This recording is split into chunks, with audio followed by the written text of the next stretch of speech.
The Soldier class is the simplest class of Movie Battles 2. It is the only class that has the exact same on both the light and dark side. The class has simple weapons and simple stats. The aim of this video is to teach basic blaster mechanics along with introducing the class. The Soldier class has 50 health and 35 maximum possible armor. In Movie Battles 2, every class starts out with a fixed number of health points and can use customization points to get armor. To purchase a bubble with your skill points in the class configuration menu, left-click. To deselect an upgrade, right-click the bubble you want to get rid of.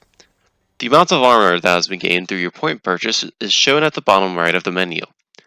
No matter how much armor is purchased, the Soldier class has the weakest HP in the game. Their 50 HP, that is, the HP under the armor, makes them especially vulnerable to melee attacks. The class also has the slowest movement in the game, making it hard to dodge lightsabers, grenades, and sniper shots. With all of these downsides, the Soldier has one distinct advantage. The class has 3 lives per round, more than any other class in the game. With this many lives, the Soldier class can outlast the most powerful instant kills such as rockets and thermal detonators because of their limited supply. These lives can also be used offensively with the Assemble ability. The Assemble ability allows soldiers to respawn on an elite soldier or commander that has the Rally ability when they're close enough. When responding using Assemble, soldiers gain a speed boost and bonus health. Note that if there is no elite trooper or commander with Rally, the usual respawn point is in the original spawn. Later in the round, more respawn points become available.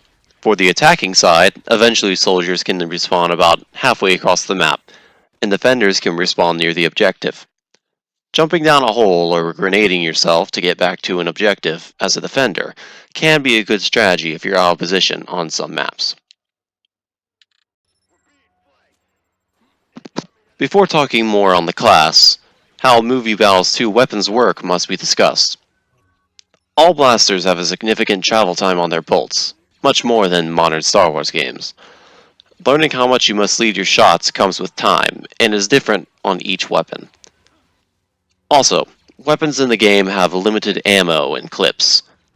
You can buy ammo using your configuration points, and the amount will show with your armor and HP values. The reload system of the game is a strange mixture between modern Star Wars games and classic reloads from old games.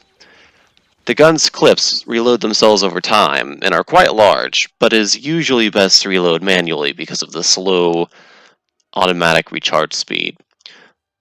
The less ammo that you have, the longer it takes to reload, so keep that in mind. The amount of damage blasters do is determined by how high on the body the blaster bolts hit. The forehead is of course the weakest point, and the feet take the least damage. Now back to the class. The Soldier class has a small but reliable selection of weaponry. The E11 is a cheap, effective, and relatively easy gun to use. It has 3 upgrades, the first granting a slowish primary fire, the second granting secondary fire, and the third increasing accuracy and clip size. Most of the time, though, purchasing all 3 upgrades for the weapon is the best way to go, so I shall not talk much more about the non-upgraded versions. The accuracy of the E11 is determined by how the player is moving. If the player is jumping or running, the accuracy is reduced and the blaster bolts fire in a spread. If walking, crouching, or standing still, the accuracy is perfect by default for the primary fire, and, if the weapon is upgraded, the secondary fire as well. The primary fire does 28 damage and consumes less ammo than the secondary fire. Use the primary fire when Jedi are far away and when suppressing enemies. Most classes do not naturally regenerate HP in Movie Battles 2, so suppression is a viable tactic. Secondary fire blasts much faster than primary fire, and only does a little bit less damage at 24, and has a slightly lower shot velocity. It also has the same accuracy system as the primary fire, if all the upgrades are purchased. Running in a blaster duel is usually the way to go, but make sure when you're varying your dodges to use the walking accuracy to your advantage. The pistol is the most common weapon in the game. Like with the Assemble ability, the first upgrade of a pistol comes free with every class that has it. Its default damage is 26. The blaster can be upgraded once for the soldier class, not changing its damage, but giving the pistol a chargeable secondary fire. Holding the second mouse button to charge secondary fire drains a significant amount of ammo and cannot be held forever. While charging, the blaster bolt gets slightly bigger and slowly gains power, capping out at 48 damage. Pistol-type weapons suffer from no mobility downsides, unlike others in Movie Battles 2. The player can walk, run, jump, or crouch, and the weapon will always remain perfectly accurate. These attributes make pistols very reliable weapons, and viable even against rifle-type weapons if the player is very skilled. Most of the time, it will remain your trusty secondary when you run out of ammo though. The soldier class has access to two grenade types, frag grenades and concussion grenades. Frag grenades are the run-of-the-mill, easy-to-use grenade type. Charging grenades increases the distance that they are thrown. The primary mode of the frag makes explosions deal about 150 damage and does 200 direct damage. They also have a small timer before the explosion. This time can be used by Jedi to push the grenade back at you and hit you, so be cautious. Secondary fire grenades do negligible damage and have a very small explosion. The advantage of these grenades is that they explode on impact. This allows the class to knock down an opponent that gets too close and take them down quickly. The soldier-exclusive concussion grenades are very different from frags. The grenade is cheaper than frags, at 14 points instead of 20, and the class can purchase 2 concussion grenades compared to only 1 frag.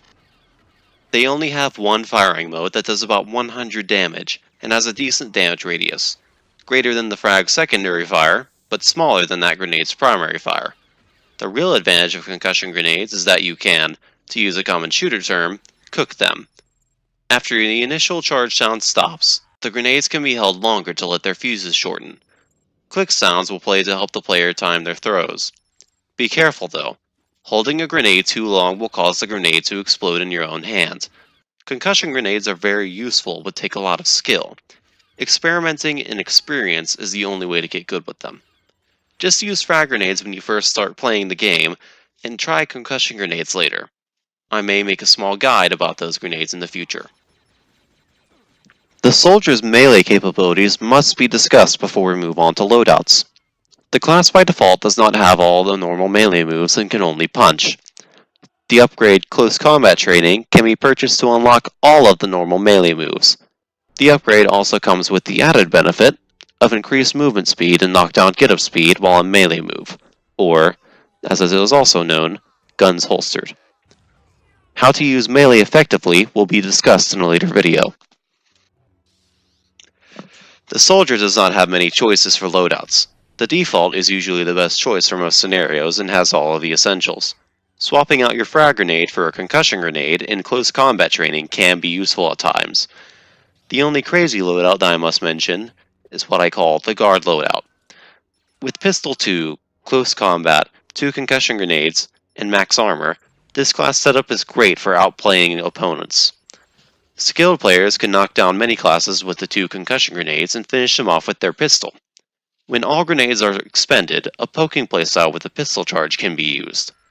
On another note, getting all 3 grenades is possible if all upgrades except for lives are swapped out. Practically having 9 grenades per round sounds great, but once the grenades are gone, the class is basically useless. I wouldn't recommend that loadout. Overall, the soldier is a simple, balanced class that both high and low skill players can use effectively.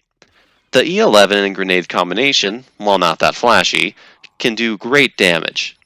And with 3 lives, the soldier can continue on the fight longer than many classes can. A soldier's best bet is to engage the enemy head-on while assisting teammates.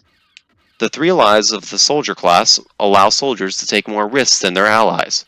Good players can use this to make great plays and keep their team safe by springing traps. While an elite trooper or commander is behind them, a soldier can keep the pressure on and overwhelm the enemy with numbers. With this information, you can go fight for your cause with the soldier class. This is the Ranger 1245. See you next video.